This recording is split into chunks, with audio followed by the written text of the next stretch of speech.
Hai Sobat Lentera TV, bertemu lagi dengan saya Suhardiman Eko dalam program Lentera Flash Today.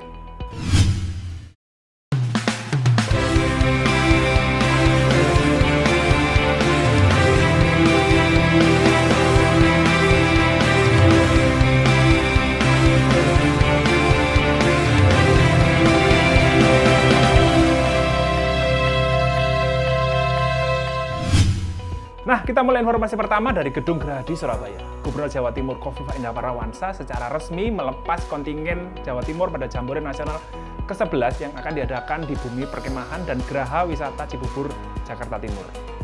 Untuk kali ini, kontingen dari Jawa Timur berjumlah 702 orang yang berasal dari 38 kota dan kabupaten di Jawa Timur. Kontingen Jatim untuk Jambore Nasional ke-11 mengirimkan sebanyak 608 penggalang, 4 pramuka penggalang berkebutuhan khusus, 80 pembina pendamping, dan 10 orang pimpinan kontingen. Dalam kesempatan tersebut, Gubernur Jatim berpesan agar seluruh peserta senantiasa menjaga martabat bangsa, salah satunya dengan mengimplementasikan semangat merah putih pada wujud perbuatan. Sebagai perwakilan Jatim di tingkat nasional, setiap orang wajib mendedikasikan diri untuk membawa misi kemanusiaan, persaudaraan, dan perdamaian. Apalagi saat bertemu dengan saudara dari 34 provinsi lain dan perwakilan negara-negara lain yang hadir pada acara tersebut. Jamnas 11 ini merupakan kesempatan yang sangat berharga untuk saling mengenali keberagaman suku, adat, bahasa, serta agama dari seluruh kontingen Jamnas Pramuka dari seluruh Indonesia. Sementara itu, Kepala Dinas Komunikasi dan Informatika Provinsi Jawa Timur Hudiono membuka kegiatan uji kompetensi pewarta foto Indonesia 2022 di salah satu hotel di Surabaya. Kegiatan tersebut sangat diapresiasi karena dapat meningkatkan standar kompetensi kemampuan para pewarta foto tersebut.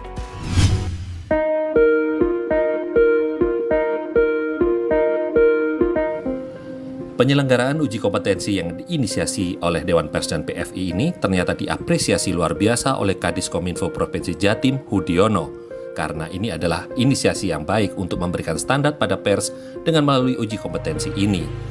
Diharapkan dengan terpenuhnya standar ini, maka sumber daya manusia dari kalangan pers atau para pewarta ini akan semakin baik, sehingga dapat mengimbangi kecepatan perkembangan teknologi informasi dan komunikasi, termasuk dalam hal penguatan publikasi yang baik dan benar untuk masyarakat.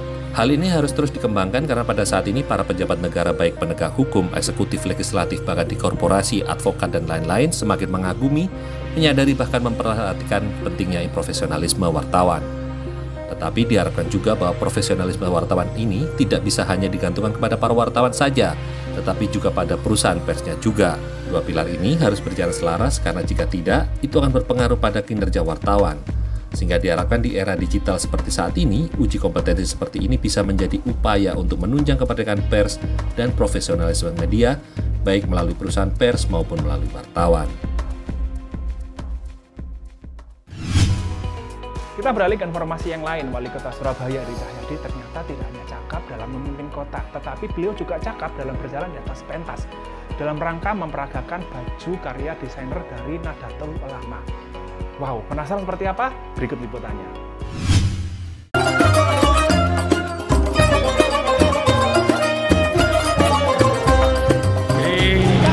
NU Nahdlatul Ulama itu resolusi jihad ada di Surabaya. Surabaya juga semangatnya Bung Karno di Surabaya.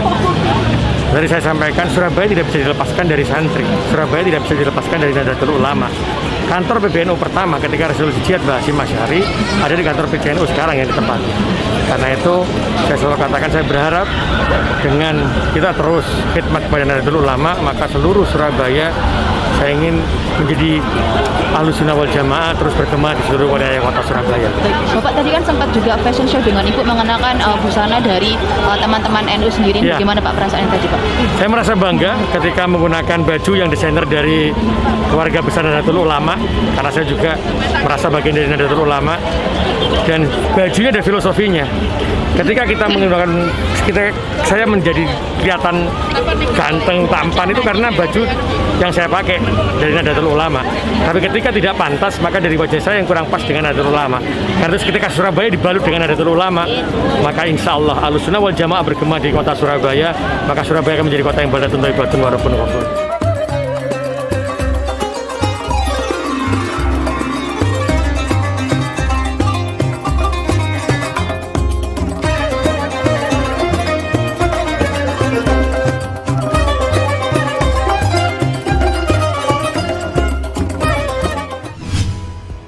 sekarang kita beralih ke informasi tempat wisata. Di Surabaya ternyata mempunyai tempat wisata sejarah yang cukup menarik. Wisata tersebut yaitu wisata Museum Tugu Pahlawan. Penasaran seperti apa Museum Tugu Pahlawan? Berikut liputannya.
Secara basic, museum ini menyimpan koleksi-koleksi yang berkaitan dengan pertempuran 10 November. Tiketnya untuk siswa semua jenjang gratis, mulai dari playgroup sampai perguruan tinggi gratis. Tapi untuk umum itu tiketnya hanya Rp5.000 per kepala. Jadi kalau untuk peserta mahasiswa itu cukup menunjukkan KTM atau pelajar begitu ke loket. Ini adalah supaya museum ini tidak dianggap menjadi tempat yang kuno, tapi juga dijadikan tujuan utama untuk berwisata di kota Surabaya. Informasi tadi mengakhiri Lentera Flash Today saat ini. Anda dapat saksikan kembali tayangan ini di YouTube channel Lentera TV Media dan juga website kami lentera.tv/live. Dan jangan lupa subscribe dan nyalakan loncengnya. Sampai jumpa.